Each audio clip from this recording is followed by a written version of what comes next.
Hey traders, Robert Thompson here with RLT coming at you with a video about Options Skew. What is it? What does it mean? How do we find it? How can we use it potentially?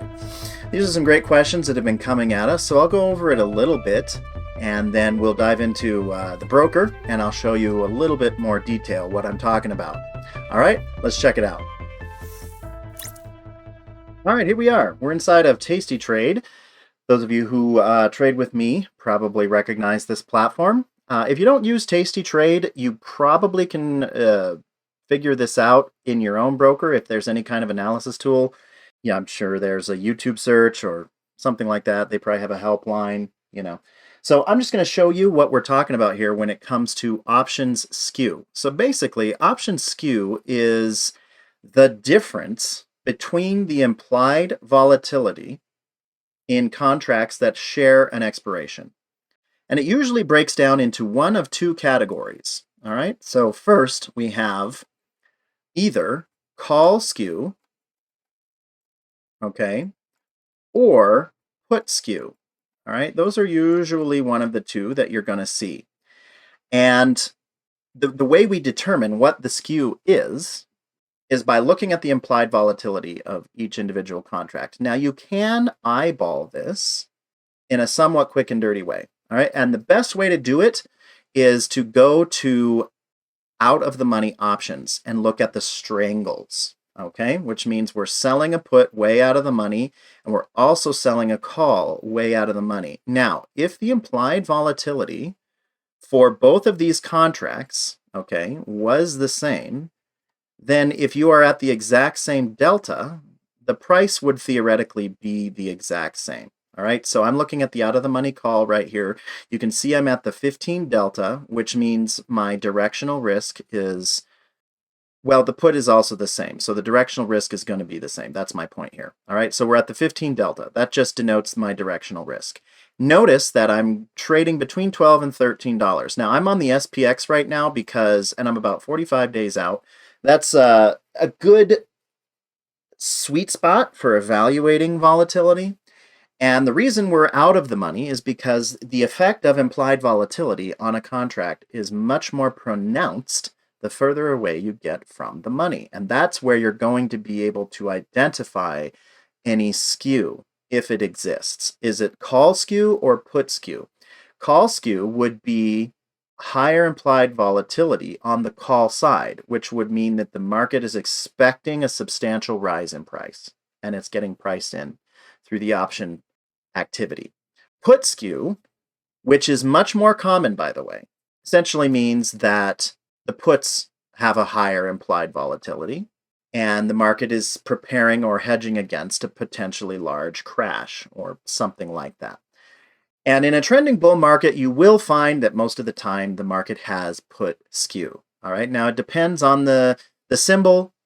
I'm just looking at SPX here, which is the S&P 500. Most of the time you're going to find put skew on the S&P 500, which means all things being equal, the puts are going to cost more than the calls, pretty generally speaking. Now, that may have been different at different times last year. I didn't exactly track it very closely. Might be an interesting study to do. Go back and look at the historical volatility of the two instruments. But for the most part, you're going to find that puts have more skew than calls. All right, so there is the price for the calls out of the money at the 15 delta on the S&P 500. All right, why the SPX and not the SPY? That's just something I wanted to do in order to be able to nail down getting an exact delta on each side. All right, so sometimes the delta's a little bit off on SPY. SPX just has a lot more strikes to choose from, so you're able to pin down very precisely what delta you want to go to, which is the best way to evaluate skew, is to have a very, very similar delta. All right, so that's the calls. Let's take a look then at the puts. All right, let me clear these off, and we'll scroll all the way up here to where the puts are. All right, so this is an out-of-the-money put, and you'll see that I am at the exact same delta, all right, the 15 delta. You can see that right there. Let me highlight that a little more easily.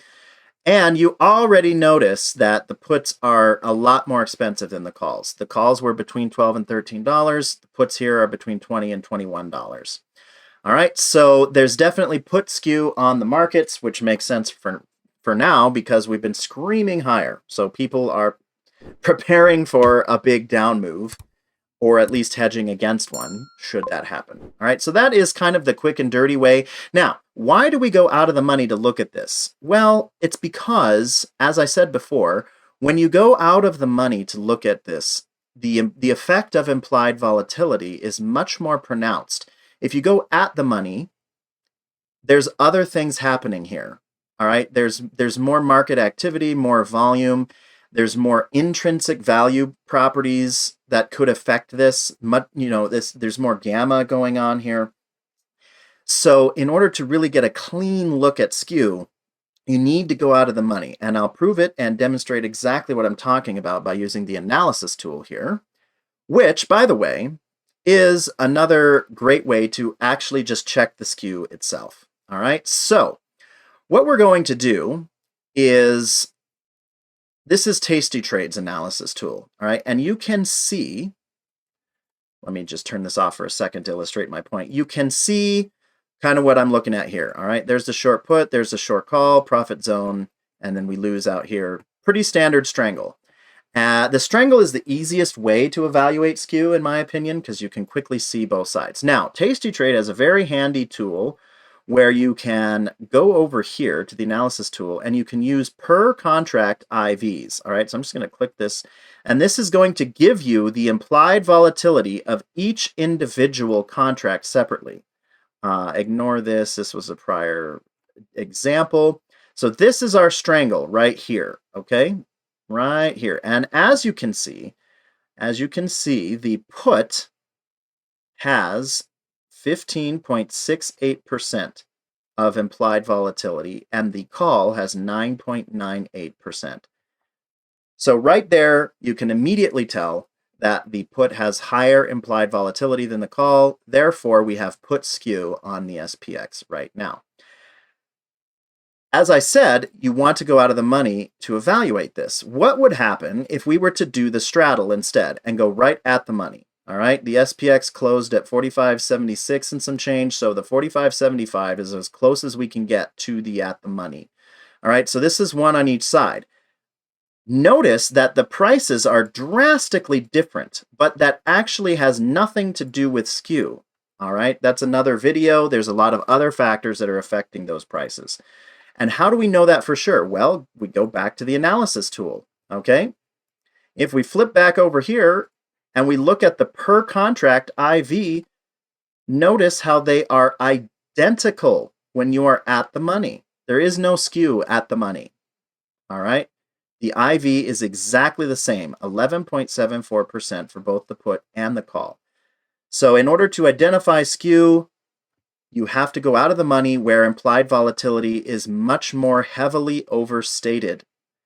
And that will allow you to accurately and correctly identify any skew if it exists, and if it does, what that skew is. All right, so there you go.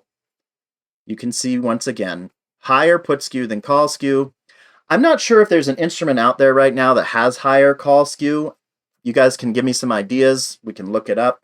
But basically, you'd probably be looking for something that's in a long-term downtrend that has a history of violent upticks. So in any biotech that has options on it, if it's been trending down for a long time, where it's just a general expectation that this stock is going down, but certain news events or outlier happenings could potentially shock it higher, that might be an example of where you might find some call skew. But generally speaking, especially on mid caps, large caps, that kind of thing, S&P 500 stocks, if it broadly trends up over time, you're going to nearly always find put skew in the markets. Which is why, now how can we use this? Well, generally speaking, selling puts is more lucrative than selling calls. All right, and if you've got any options experience, that makes sense to you. And now you know why. Because there's usually always put skew in the markets. The puts generally cost more, and you'll usually get paid better there. So there you go, option skew. Pretty basic, right? We learned how we can potentially understand it, use it in our trading. Hope you guys found that video helpful. Make sure to like and subscribe below to the Real Life Trading YouTube channel. You guys love life, live life, and trade it, and we'll see you next time.